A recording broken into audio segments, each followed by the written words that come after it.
And the church ought to be really on top of this.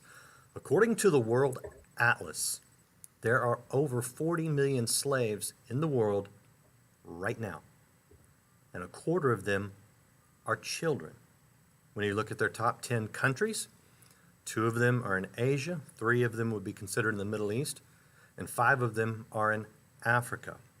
Okay, what can we do about it? Can we do anything about it? Well, today you're going to meet a man, a doctor in California, who decided, I'm going to do something about it.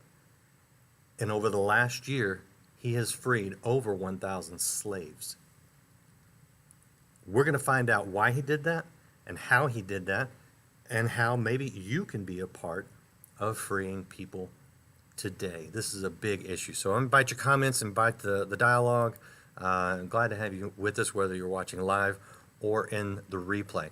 Dr. Mark Girguis is my guest today. And just over a year ago, he started the Free 1000 campaign.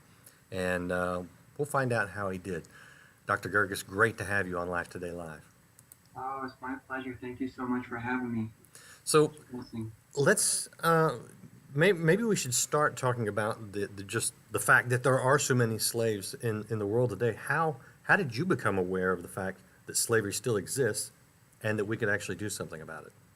I mean, I was blown away when I heard that it existed. I was driving home from work and I heard a radio show kind of like this. And I was in awe. I was like, there's still slavery? I couldn't believe it. And I was moved. It was not a message that I could let go. I couldn't just like, oh, that was a nice show. And I learned about it when CSI did a program, and I felt compelled. I felt compelled to do something. All right. You mentioned CSI. I want to show people what that is. CSI-USA.org, is the URL.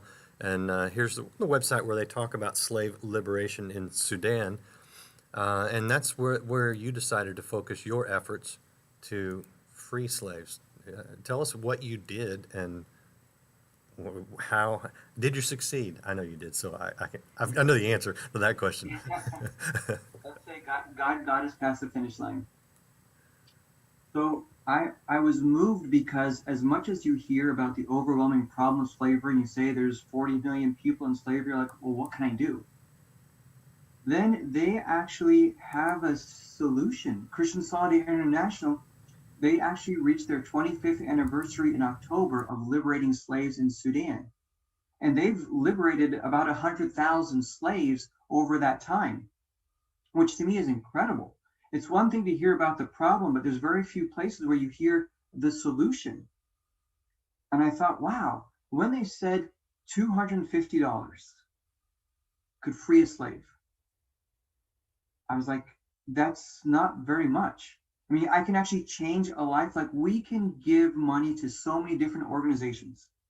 And we do, and they're all great. But there's very few where so little money can actually impact a life eternally. It really was amazing to me. Now, were you familiar with CSI, Christian Solidarity International, prior to this? Or did you search them out? I had never heard about it until I heard on the program. So then I started to give, but then I started to read, and they reached out to me. I started to read more about CSI, and I became friends with one of the coordinators. We dialogued a lot. He came to my church. I looked at his phone, and he had pictures of the people there that had been liberated. It wasn't like, hey, you know, some scam. Like, this was like, he'd been there, he'd shot videos on his drone, and I was like, I was moved. My heart was compelled. And the original motivation, whether or not I had ever gotten involved with CSI ever again, was this concept.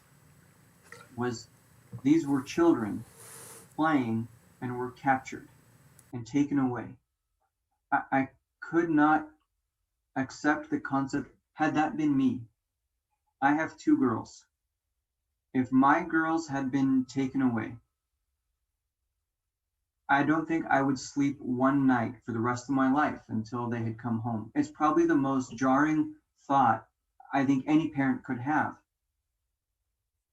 And I would be begging could anyone help me if I didn't have the $250?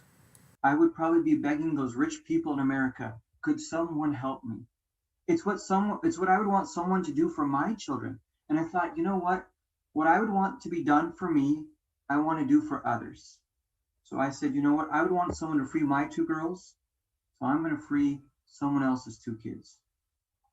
Now, to a cold, jaded American audience, that can sound just like a fundraiser. Yeah, $250, you're free a slave. I mean, yeah, explain how that actually works. Absolutely.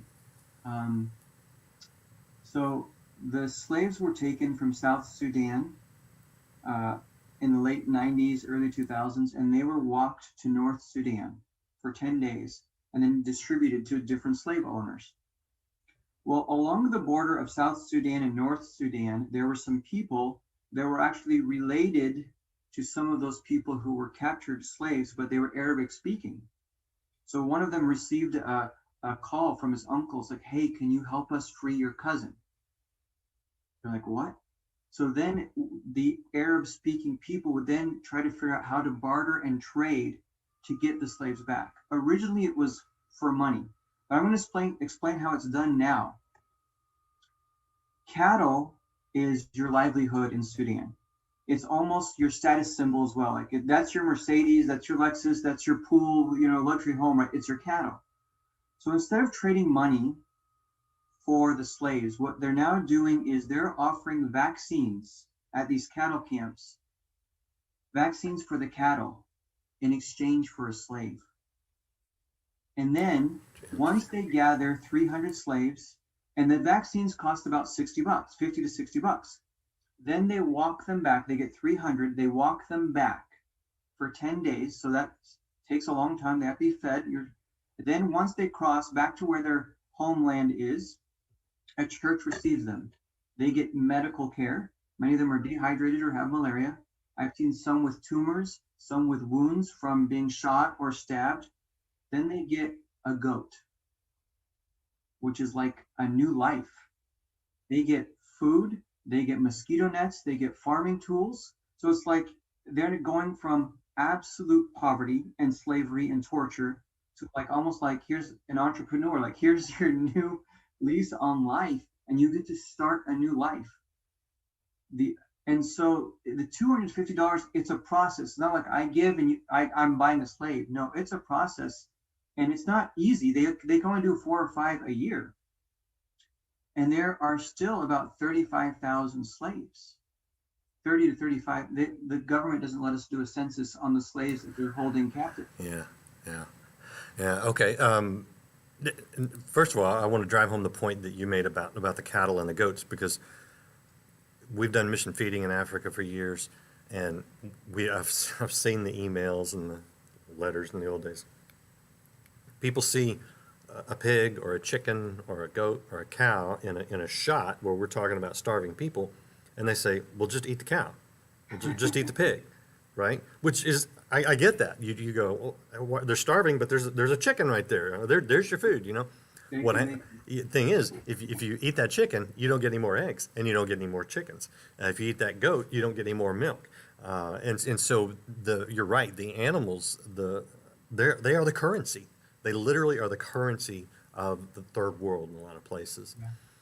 Yeah.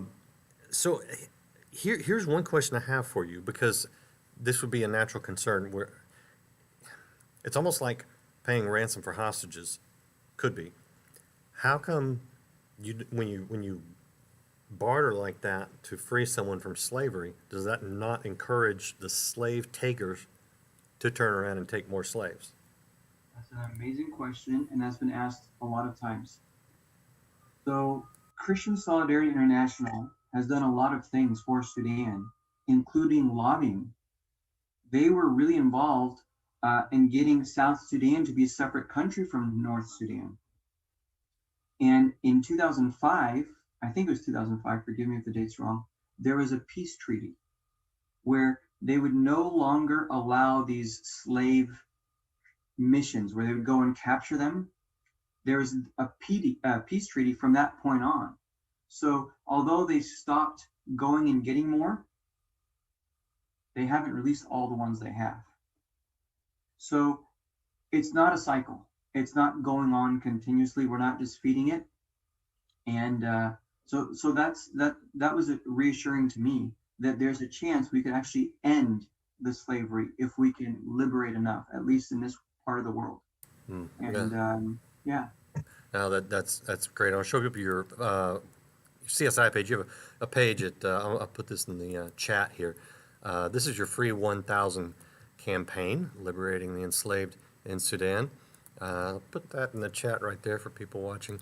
And then I want to show people your Facebook page where you provide videos and updates. It's facebook.com/mgirguis, and I'll put that in chat so they don't have to guess how to spell it. But we're talking to Dr. Martin Girguis, a radiologist from Southern California, who decided, I want to free slaves in South Sudan, which it sounds almost unattainable for the average person to be able to do, but you're proving that it can actually be done. What do you see now? You blew past your goal last year, correct? Yeah, so originally I was going to try to free slaves on my own. And there's only so much that I can do, but I was going to really try and give it my all with my own resources. And I was telling my buddy about it, and he says, Mark, why do you have to get all the blessings for yourself? Why don't you let other people share it with you? And that really hit me. And then as I was doing my research into the African culture, and I found this quote, and it really it cemented it for me. It says, if you want to run fast, go alone. But if you want to run far, run together. Take others with you. How many would I have been able to free on my own? Not 1,000. So, and someone asked me, well, why 1,000? It was interesting. It was around the time that Harriet Tubman movie came out. It was around Thanksgiving. Great movie. And it blew me away. It was really inspiring to me.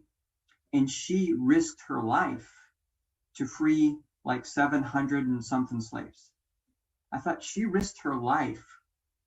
All I got to do is bring funds and other people are going to free them. I said, if she did 750, why not do something big? So I was going to try and do 1,000, not by myself, but with others. It was a God-sized goal. It wasn't something that I could do on my own. Put it in God's hands. And then I said, you know what? How am I going to get 1,000? Do I get a bunch of people to sponsor one or whatever? And I was like, I'm going to do a Facebook campaign. I'm going to let God run with it. That began in January 2020, late January. Of all the years to start a campaign, COVID. Literally, it was like 6 weeks later was COVID. And this is what was amazing to me. I was like, I was doing my posts, I was doing my videos. And then during COVID, as people were losing jobs, people were worried and scared. I said, you know what? I can't keep pushing people to give.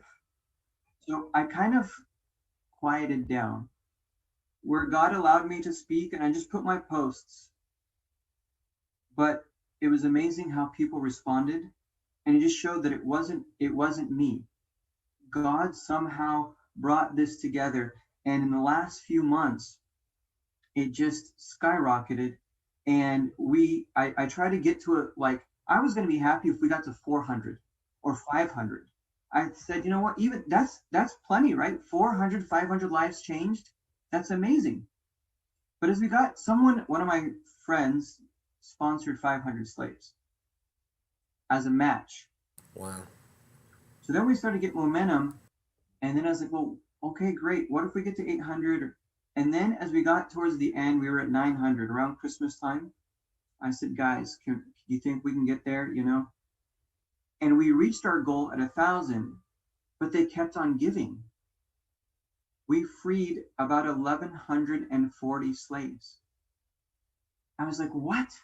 Okay, clearly this wasn't my doing. People were giving, God was moving, God was working.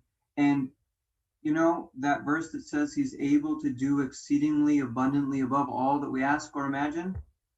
I was like 300, 400, 7. 1,001, not 1,140. Yeah. So let me ask you, because obviously, your faith was a big part of that, but we tend to do that. We feel like, okay, I feel like God wants me to to focus on this goal. But then we're like, but if I got a third of the way there, I'd be happy, right? What did you learn through this process personally? I learned that I'm just a vessel. You know, I'm not responsible for the results. I'm responsible for throwing the seeds. God's the one that's responsible for the fruits. And so that was one thing. You know, the boy that offered 5 loaves and 2 fish, that's what I tried to offer. And God went beyond that. The other thing I learned was this: there's a lot of people that really want to give. There's a lot of people that are very generous. They didn't know about slavery, and they were saying, had you not told us, we would have never. But they're like, thank you for letting us be aware. So all I did was bring awareness, and God moved their hearts. But there are so many kind and generous people. Yeah, There are some people willing to put their money where their mouth is. Mhm. So I actually wrote a post about this because this is Black History Awareness Month, right? Mhm. A year ago, I wrote a post and said, we all studied slavery in junior high, high school, even in college, and we've seen movies. And we're like, oh, such a horrible thing. And if I was in those days, I would have been an abolitionist. I would have done whatever I could. I'm against slavery. And then we have this opportunity to be modern day abolitionists. And some people who believe that slavery is evil are willing to go and do something about it. It's not a thought, it's not a concept, it's not like a feeling. It's an action. It's something you do. And another thing I learned, not everyone is rich. I've learned that. And but there are people that are driven. I've got 3 nephews in Virginia. They don't have money, but they heard about the project, and they said, we want to help Uncle Mark's slaves. I'm like, they're not my slaves. But you know what they did? They said, let's rake leaves. So they went in the neighborhood, and the 3 boys, and then some of their friends joined, and all of a sudden they became known in their like neighborhood area, their community. And it's like, hey, someone send those boys to my yard or whatever, and they're raising money and they gained enough to free 1 slave. And I told them that I would match it. And then one of the other parents said that they would match it. So those efforts of those little boys who didn't have the money, one of the ladies I know, she's an ultrasound technologist, and she has her own little clinic where she does ultrasounds. She said, we don't have the money either. They're going through hard times. Like, we're just going to put a little thing, little sign, if anyone wants to donate. And at the end of the year, they were able to liberate 2. So you don't have to be rich, but you have to be passionate. You have to be willing. You got to put it in God's hands and say, God, I want to do this. You put this burden on my heart. I'm going to run with it. Mm-hmm. Mm-hmm. And you do the rest. Yeah. I say all the time that the key to the Christian life is obedience. It's not a legalistic thing. It's if you really want to enter the kingdom here on earth, to walk in God's presence and His will here on earth, it's just being obedient, and that obedience is one step at a time, and it's not perfection. It's just No. like you say, it's willingness, and it's just saying, okay, God, I think you want me to do this, and doing it. And then He comes along. Robert Morris, I think it was Robert Morris, said that if you want to see this, no, it was Mark Patterson. If you want to see the supernatural, then you have to be obedient in the natural. We do the natural, the thing like you did. Okay, I'll just do this. I'll set up a Facebook page. I'll set up a campaign. I'll put my own money in. I'll raise some money. That's just the natural.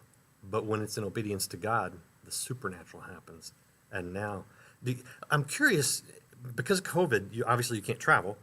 Do you get any kind of feedback to see the actual people that you have impacted?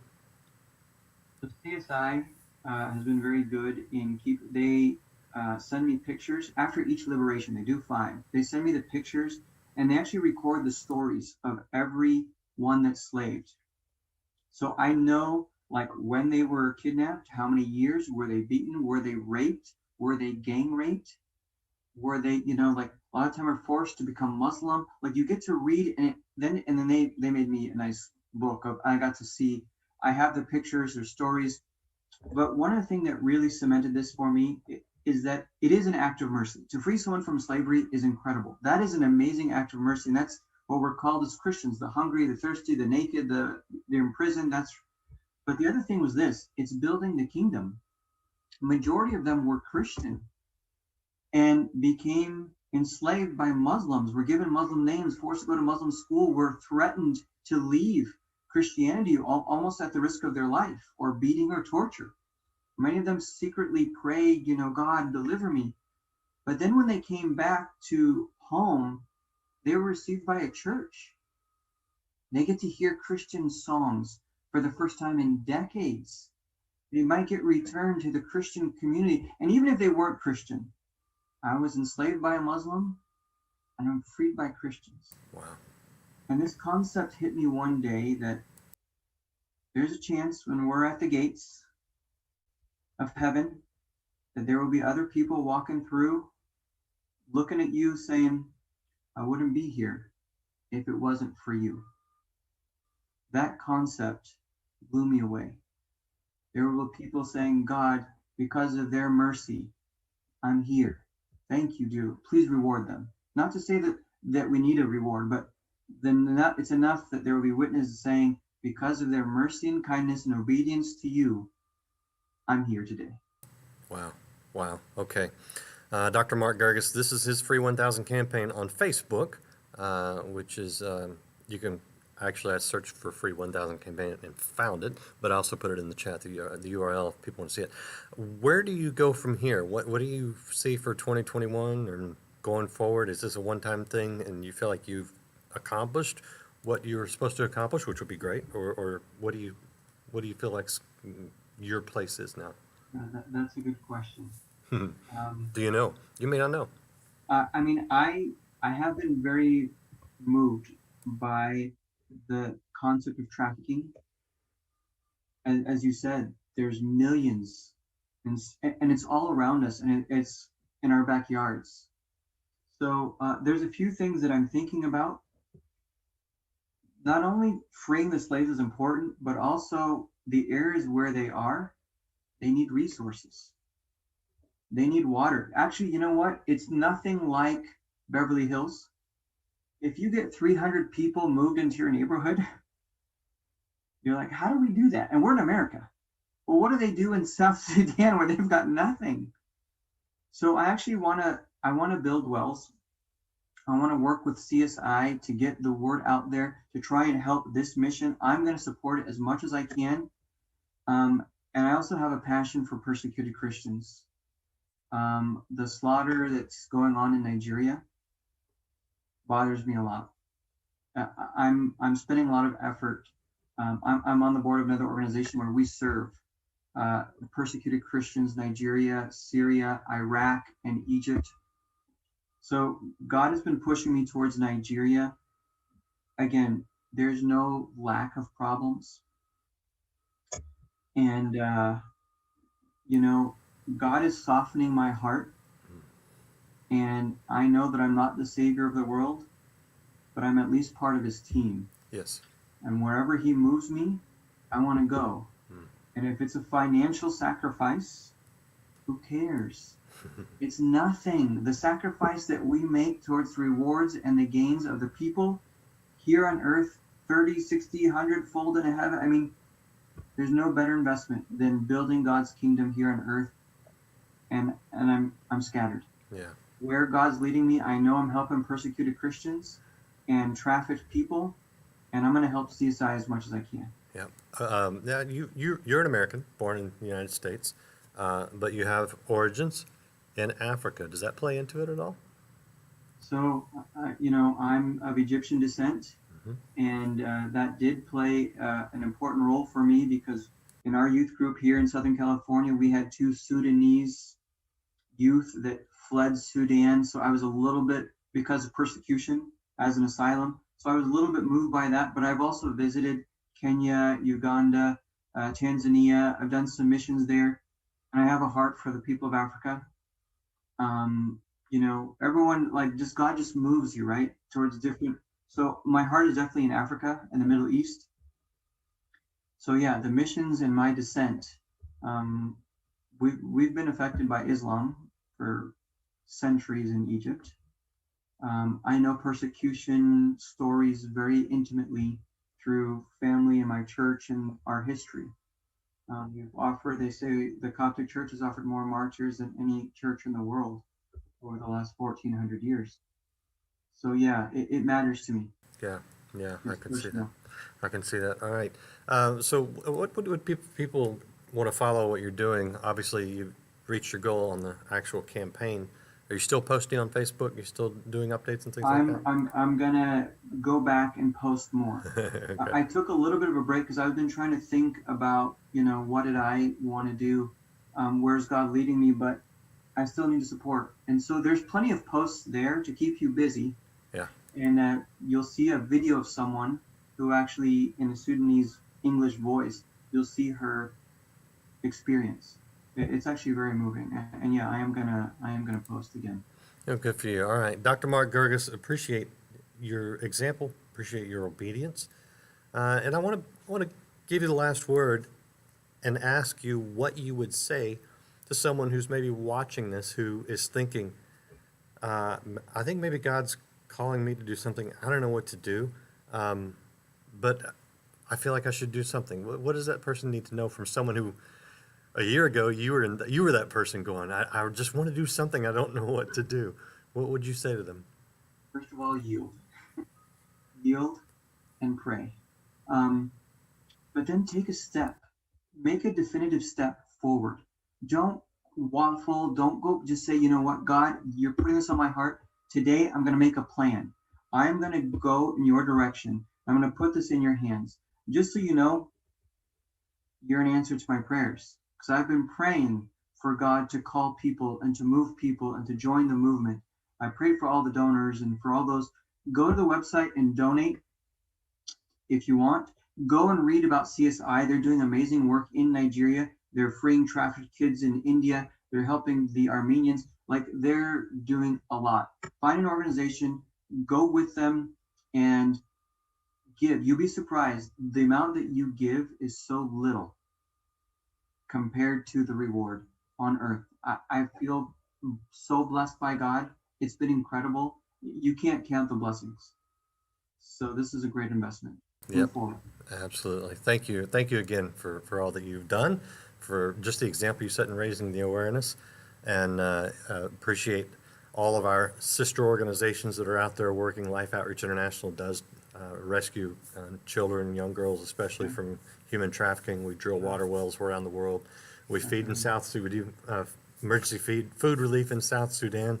And you know what? We get out in the field and we work with other people like CSI who are out there doing it. We're all a part of the kingdom.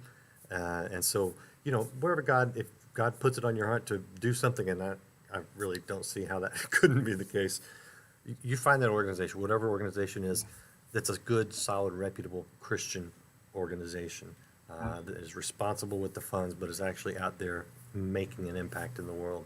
And I encourage you to be a part. Again, Dr. Mark Girguis, thank you so much for all that you've done and continue to do. And I would encourage people to check out the Facebook page at the Free 1000 campaign to see what God has in store for Dr. Girguis in 2021. You just never know. It could be very interesting. So thank you again. Appreciate your time for being with us today. Blessing is all mine. So much. God bless your work and your efforts as well. Thank you, sir. Appreciate all you guys watching. Share this with someone who maybe should be a part of this. This will inspire people. And if you haven't subscribed and followed, depending on what platform you're on, I'd do it on all the platforms because you never know when the plug might be pulled on one particular platform or another. It's all at Life Today TV, and I'll flash up the different places we're at. Join us again tomorrow. We have more great interviews lined up for all of February. So appreciate you guys being a part. We'll see you again next time. Christ says come, the Spirit says come, the church says come. Let him that heareth say come, and let him that is athirst come.